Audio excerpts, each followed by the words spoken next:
Welcome back to Morning at NTV. Now, if you'd want to be a part of the conversation, you can use the hashtag Morning at NTV, or you can go to Facebook, you can go to Twitter, and you can be able to take part in the conversation we're going to be getting into. Now, last week, the Electoral Commission announced that the revised electoral roadmap for the 2020-2021 general elections. In the wake of this announcement, there has been a storm, with many arguing that it will not foster a free and fair general election within our country. Now, the 1995 Constitution of the Republic of Uganda guarantees the right of every citizen of 18 years or above to vote. The article implicitly envisions an informed exercise of the electoral process, highlighting the link between the right to vote and the right to access to information. Joining us to discuss having an election and the access to information, is it possible? We're joined by Mr. Gilbert Sendegwa, Executive Director of African Freedom of Information Center. Welcome to NTV. Thank you very much. Good morning, viewers and listeners. Now, we're going to get into the conversation. When people hear of access to information, many will say, okay, what do I need to know exactly? So let's start from there. Yes, the right to information is guaranteed both by international treaties, to which Uganda is a state party, but also the Ugandan Constitution and Article 41 of the Constitution, and of course, as you have said, the Access to Information Act of 2005.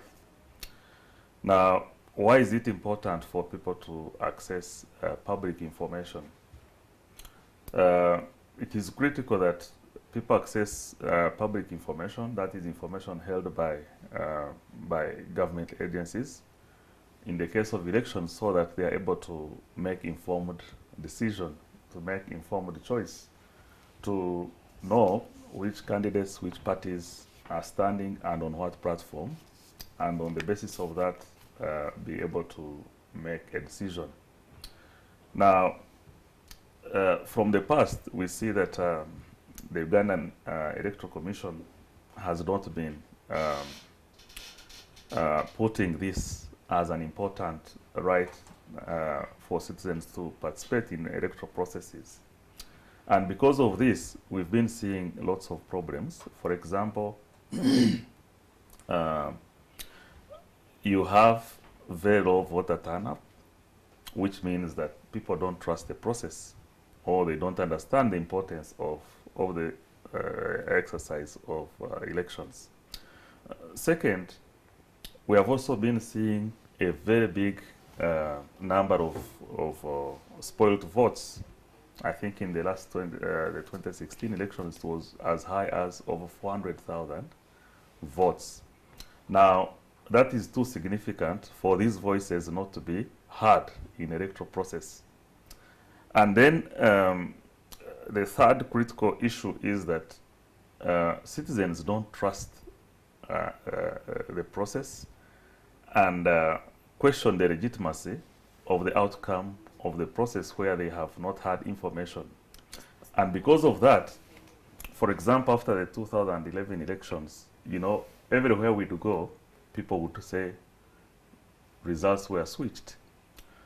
So I think where I work, I decided to test this and say, okay, let's make information requests for results of 2001 presidential and parliamentary elections, and we analyzed them. Now, the Electoral Commission did not, it refused to grant this access. That was in June 2014. We followed up on August 2015, August 15th, 2014. Still, the Commission did not provide these results, probably confirming the fears that people had. So we think that this coming election should be different. Well, you say you want it to be different. You have highlighted the three key areas when it comes to what has been happening in the past, but we also need to now put into place the fact that it has now changed. The electoral roadmap is totally different from what it has been given the COVID-19 pandemic that we're going through. Do we see that perhaps there'll even be more mistrust now? Yes, I mean, as you have rightly said at the beginning of this show, there is now more reason for the electoral process to be more transparent, people to have more information about them, because as soon as the roadmap was announced, you had misgivings and people's fears saying that this cannot be a credible process. And therefore, all state institutions, electoral commission, the Human Rights Commission, security agencies, and all government agencies that will be involved in this coming electoral process must, as a matter of fact, be more transparent by proactively disclosing information that is critical for people to know. But also responding to information requests that people make for information that has not been proactively disclosed. This is very critical to increase the trust in the electoral process and motivate people to vote. Now, when it comes to elections, it is more than just participating in balloting. You are talking about giving a mandate to someone to correct resources, either through taxes or borrowing, and allocating it to priorities people have said, this is where we want public funds to be spent. Now, if you don't have a clear mandate, this becomes a problem. Where are you spending the money? Is this the priority that people think is the priority, or you are going to be spending it on other people who have come through that process that lacks the right legitimacy? Well, now taking a look at this in particular, this now revised roadmap, when it comes to where the money might be spent, we see that it's going to take a totally different turn in terms of expenditure on the Electoral Commission side, and now more to the individual, the candidate, the aspirant, who is a part of this race. And one of the things is that they now have to go to the digital platforms, they have to go to the radios, they have to go to the television. Where would you put the costs and how that will go? Because is there still going to be, say, we're going to ask for accountability from the Electoral Commission on their part? And also, how do we guarantee that the aspirant in any way is treated to a fair leveled ground? Yeah, first of all, I think there should have been serious consultations on this roadmap, on the draft roadmap, even before becoming a roadmap, because consultations of various stakeholders, including political parties, including civil society organizations, including media, including ordinary citizens. Now, many people are on social media. So the question on what kind of election should take place, on how it should take place, on how people can participate, even in the context of this social distancing, I think people would have made informed contributions to guide the roadmap. Now, that was lacking. Now, when this is lacking, there are many aspects that will be left out. Like which ones? Yeah, for example, the issue, like I said, of trust. Now, you have many people who don't know what television looks like. And this is going to be one of the key channels through which candidates and political parties are going to be setting their agenda. Now, you are excluding so many people. Now, there are many people who don't know how a newspaper looks like. And this is a platform where people will be setting their political agenda and how they wish to serve the people. Now, it becomes difficult for people who don't have information on what a political party is going to do for them to make an informed decision. Now, there's also a question of accountability. That for those who are in office now, a critical question would be, how did you pursue the previous mandate? Are you, did you do it, and are we comfortable sending you again to represent us? Now, where will they ask if they don't have access to television, they don't have access to radio, they don't have access to newspapers or social media? So consultations would have been allowed, so that maybe people say, okay, we understand in the context of this, can we have town hall meetings? So that, you know, maybe there is some form of physical interface Two, we understand this, but what information must be provided and how and by whom, so that people understand that this is where we're going to be getting this critical information.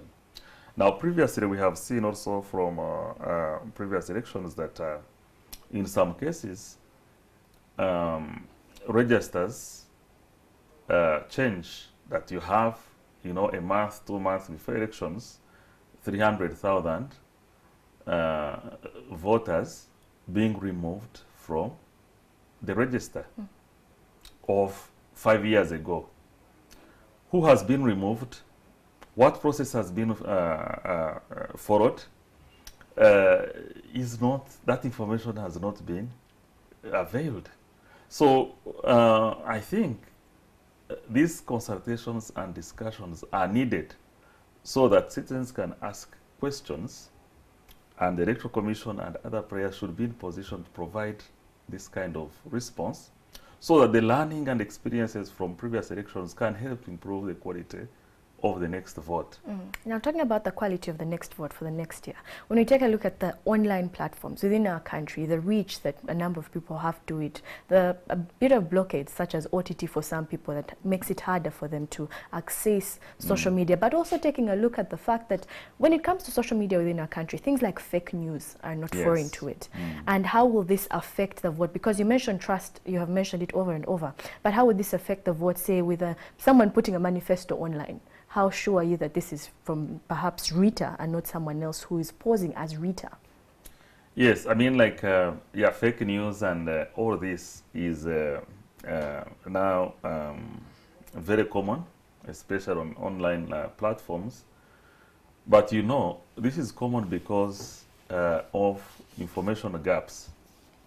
When there is a vacuum, then it gives opportunity for people to generate and disseminate fake news. So what I would say is that everyone, especially the Electoral Commission, should be proactive in disseminating information. The security management agencies also should seek to play differently this time. How so? Yeah, they must, or they should, be transparent in everything that they do. You know, it is not right to just allege a security threat and then you deploy everywhere on a voting day.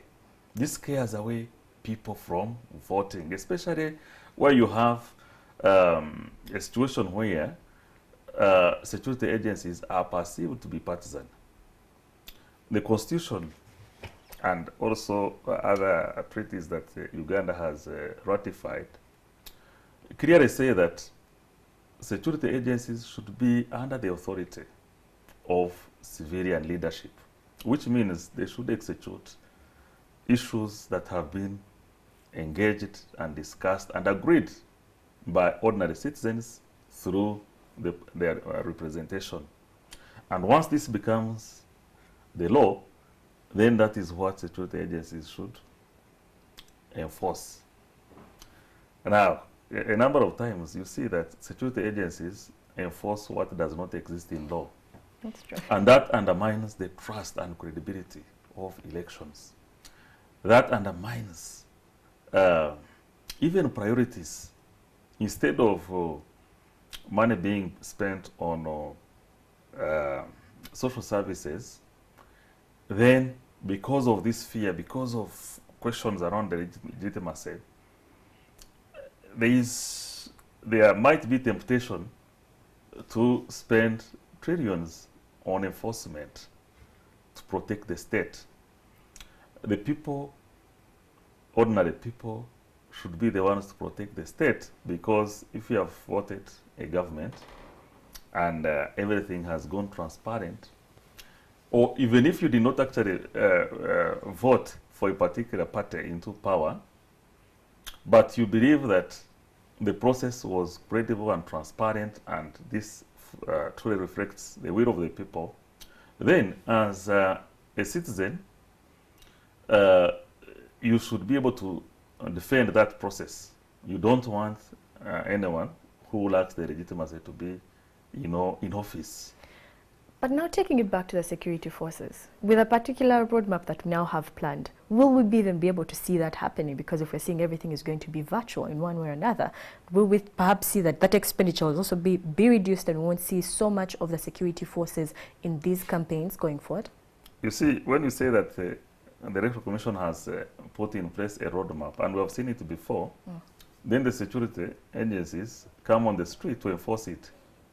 A virtual enforcement? Will we see a virtual enforcement in most there? cases, you don't even see the election management body, which is now should be the supreme player in this process, requesting these agencies for assistance. And also to say that which of the agencies should do what.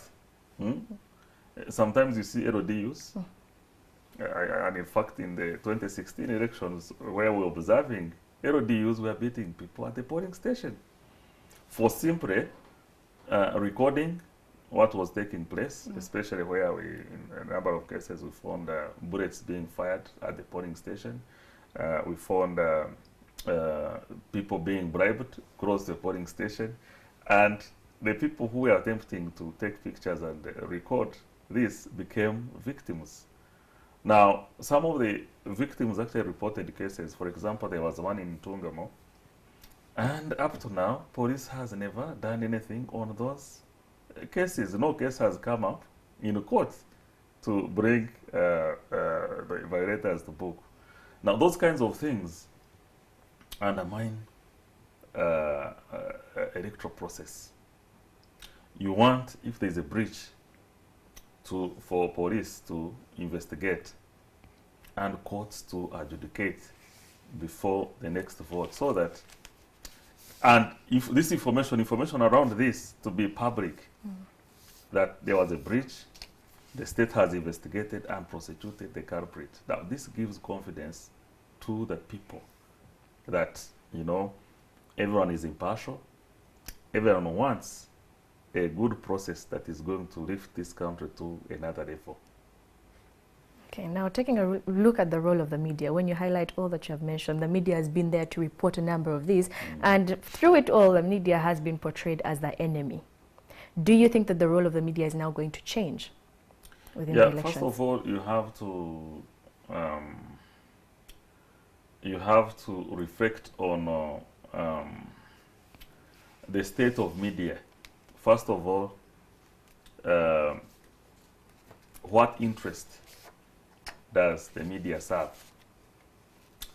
Do they serve the interest of public good or a certain interest? And do they? What do you think, in your opinion? The media here in Uganda. We've seen before some of the media houses, taking money from political players, and then for some reason stopping them from attending these their talk shows or whatever, or performing the duties for which they have been paid, and no explanation is given why, and there are no sanctions that are given. Now, the Supreme Court in this presidential petition actually also commented or gave commands around that. They found, I think it was UBC, at fault for not playing fairly, giving a platform, equal platform to all players. Now, this is a problem. You want a media that is going to question, to examine each and every promise of a political party or candidate and raise the questions independent. That helps to empower ordinary people to see where there are gaps. Because, some of the political parties and candidates, they just make promises and nobody questions them. And sometimes people take them as the truth. But I think the media can question, analyze and question what these people are saying. The media can also go back, look at the history and trends of a particular candidate or political party, say, okay, this is what you are promising, but should you be believed based on the information that we have? And then through this discourse, you know, the debate would be, the quality of the debate would be raised, but also people would be informed, say, is this someone we should trust or not? Now, so far, I think the media needs to do more. Where do they need to do more?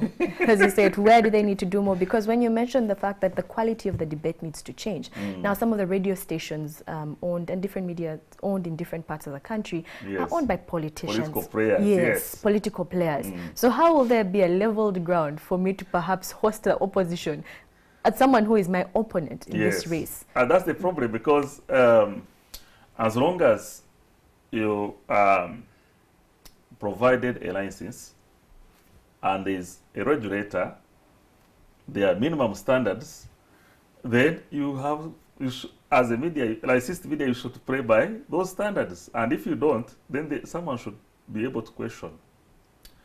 For example, you cannot say, you cannot go on media and promote hate speech. The regulator will be there quickly to sanction you. Likewise, I think in the context of elections, media should be able to play fair. They should be able to play the role of an intermediary that, you know, dissect all this data and raise questions. You know, sometimes we have had candidates who are, you know, kind of criminals. They have a record that, you know, under normal circumstances should not be near any public office, because you can predict what is going to happen if, as soon as they're able to be allowed to hold a pen to sign off public funds. But then, because the media is not, either does not play that role of questioning, or is not allowed to freely raise those questions, nothing is asked, nothing is challenged, and someone, you know, comes to public office, and then every time you see all these reports, and nothing happens on these reports. So I think a free media is very critical for having a good process, transparent and credible process, but more importantly, helping people to make the right decision. You have many women, people with disabilities in our communities. What people are saying is, we are going to vote X, Y, Z. But there's beyond that, you know, there's no reason why or why not this person should be voted.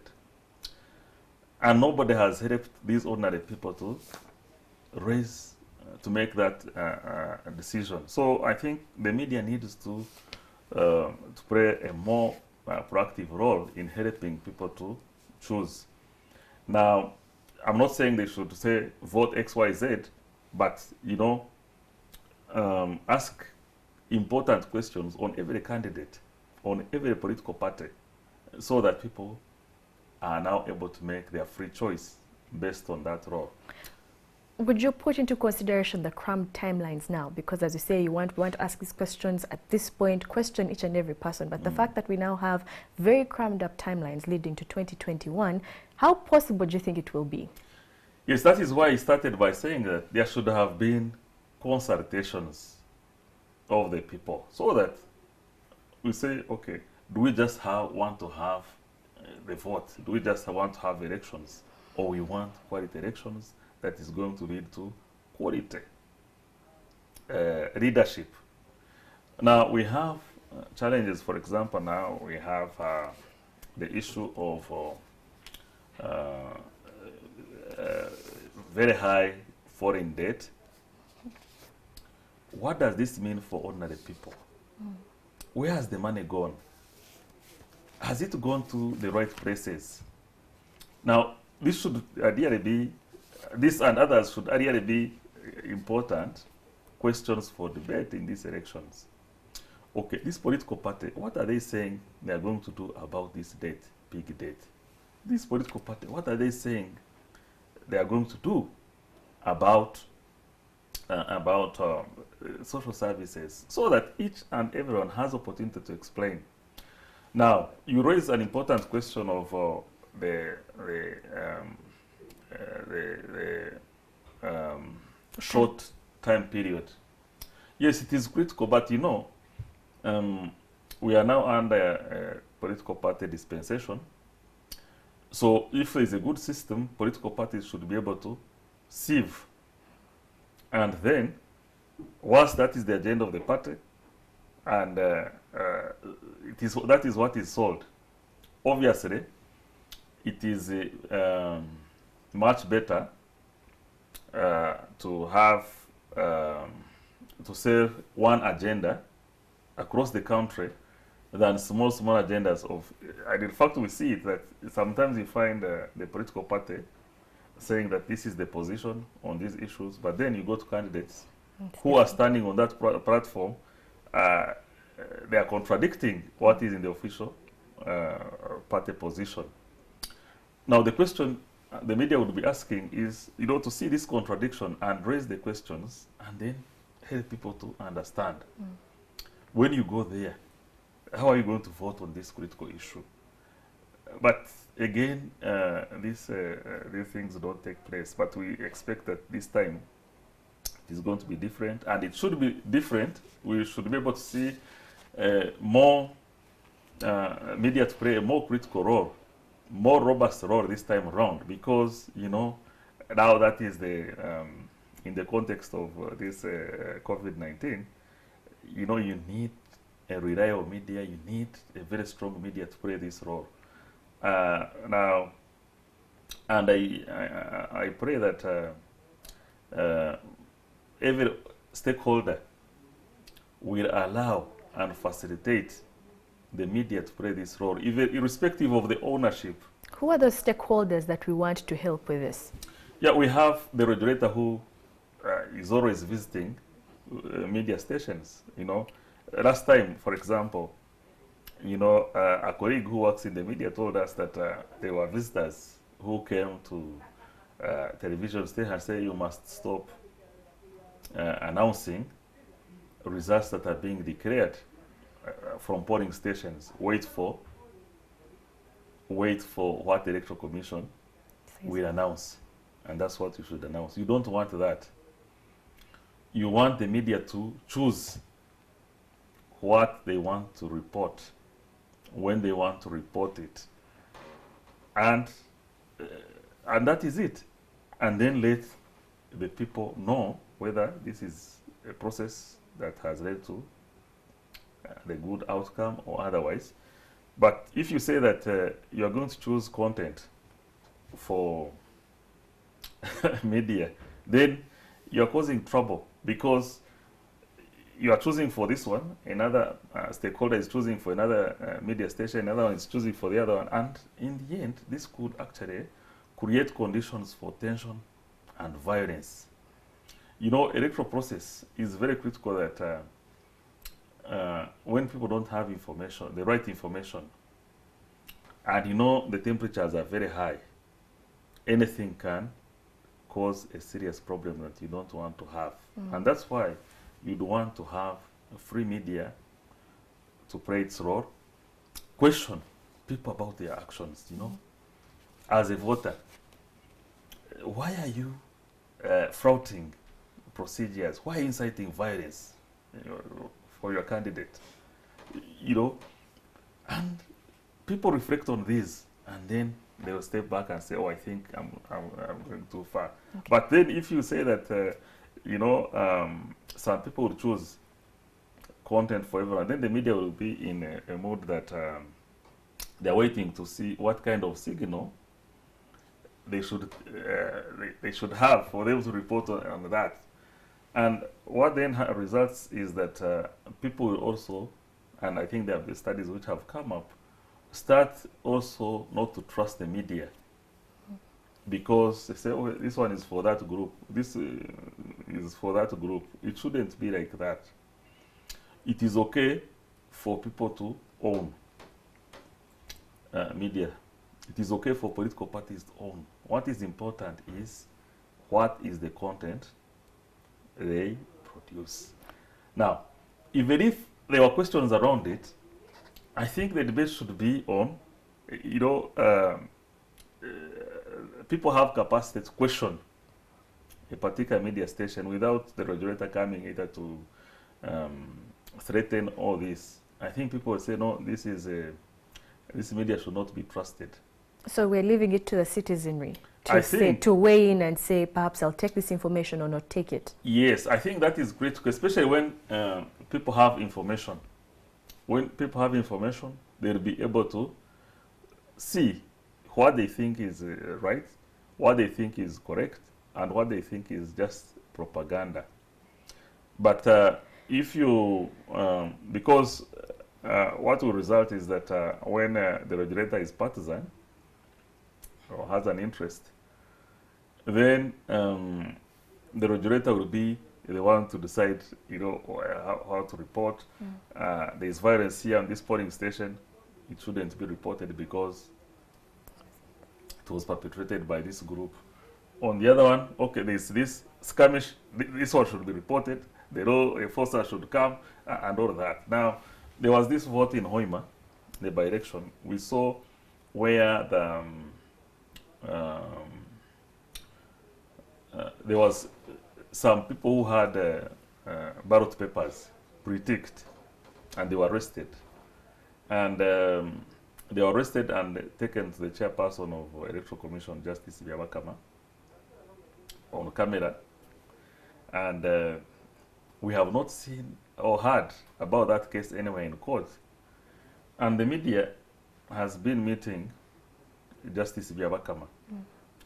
We have not heard the media ask the chairperson of the Electoral Commission, what happened with that case? Did the Electoral Commission report it? What has police done about it? Has the DPP sanctioned the fire and all this? Now, if that has not happened, what does that tell us about the coming elections? And if nothing has happened, why has it not happened? Is it because maybe it is perceived that where was the source of those ballot papers? Was the Electoral Commission the source of those ballot papers?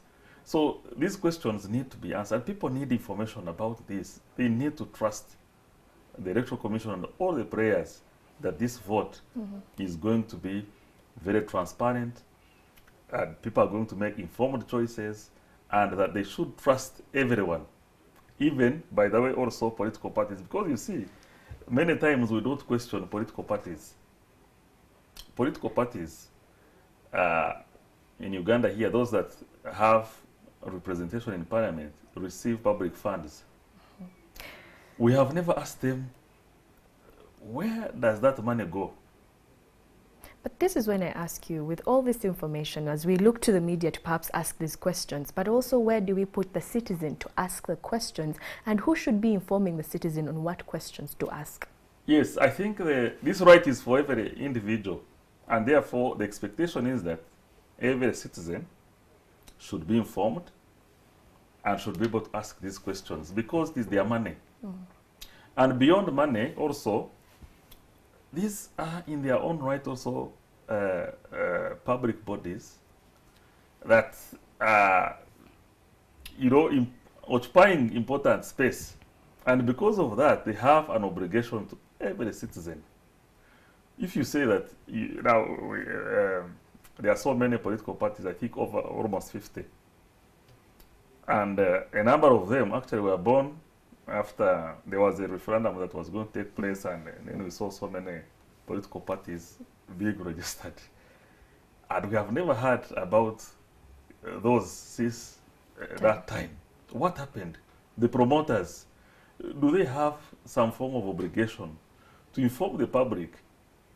Because, also, you see, presidential, before presidential candidates are facilitated also.